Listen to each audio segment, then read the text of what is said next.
You, however, are not the first to do this. For as we've read in our text today, Jesus healed 10 men, and only one of them returned to say, thank you. What happened? What happened to the other 9? Our text tells us that Jesus, while traveling, came to the border of Galilee and Samaria. For those of you that have studied your Bible, you know that these were 2 countries that did not mix very well. They didn't like one another. They did not co-mingle. But yet, here's Jesus on the border of these 2 countries. And as he entered the village, 10 lepers stood at a distance crying out, Master, Master, have mercy on us.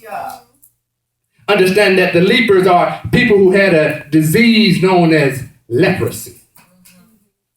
The reason they stood at a distance is because this disease was, or is, because it does still exist, contagious.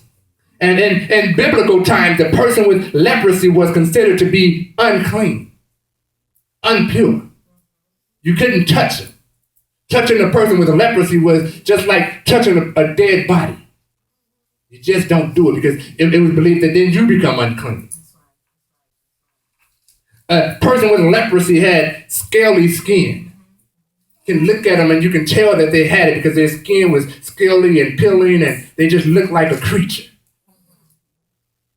At this particular time in history, it had been more than 700 years since anyone had been healed of leprosy. More than 700 years. And so therefore they began to believe that it was impossible to be healed from this particular disease anymore. People with leprosy were considered to be an outcast. They had to stay at least 6 feet from other people. At least 6 feet. They were removed from their homes. They were separated from their families. And so with this in mind, you can see why they stood at a distance crying out, Jesus, Master, have mercy on us.